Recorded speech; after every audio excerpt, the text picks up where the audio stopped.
Monday కాలం వచ్చేసింది. Already ఎండలు ఉక్కిరి బిక్కిరి చేయడం మొదలైంది. రికార్డు స్థాయిలో ఉష్ణోగ్రతలు నమోదవుతున్నాయి. ఈ సమ్మర్ 125 ఏళ్ల రికార్డులు బద్దలు కొడుతుందని ఇప్పటికే అధికారులు హెచ్చరిస్తున్నారు. దీంతో ఈ సమ్మర్ సేఫ్గా దాటాలంటే జాగ్రత్తలు తీసుకోవాల్సిందేనని అంటున్నారు. తెలంగాణలో మార్చి 2వ వారంలోనే ఎండలు మండుతున్నాయి. ఇక ఏప్రిల్, మే, జూన్ పరిస్థితి ఏమిటో, ఎలా ఉంటుందో ఊహించడానికి భయపడే పరిస్థితి ఉంది.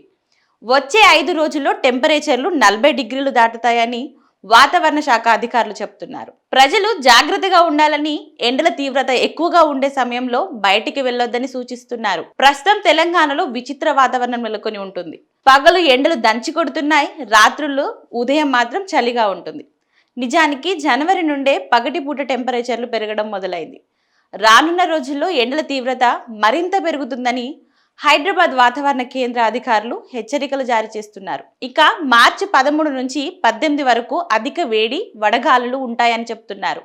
ముఖ్యంగా పెద్దపల్లి, హన్మకొండ, మహబూబాబాద్, కరీంనగర్, జగిత్యాల, నిజామాబాద్, ఖమ్మం, కొత్తగూడెం, వరంగల్, ముల్గు, ఆదిలాబాద్, నిర్మల్, ఆసిఫాబాద్, నారాయణపేట, మంచిర్యాల, వనపర్తి, గద్వాల్ జిల్లాలలో 43 డిగ్రీల ఉష్ణోగ్రతలు నమోదయ్యే అవకాశాలున్నట్లు వాతావరణ శాఖ అధికారులు అంచనా వేస్తున్నారు. ఆ జిల్లాలలో ఆరెంజ్ అలర్ట్ జారీ చేశారు. ఎండల తీవ్రత పెరుగుతున్నందున మధ్యాహ్నం సమయంలో బయటకు వెళ్లకపోవడమే మంచిదని చెప్తున్నారు. ఉదయం 11 నుంచి మధ్యాహ్నం 3:30 గంటల మధ్య నిప్పుల కొలిమిలా ఉంటుందని, ఆ సమయంలో అత్యవసరం అయితే తప్ప బయటికి వెళ్లకుండా ఉండాలని చెప్తున్నారు. తప్పనిసరి బయటకు వెళ్తే జాగ్రత్తలు తీసుకోవాలని హెచ్చరిస్తున్నారు.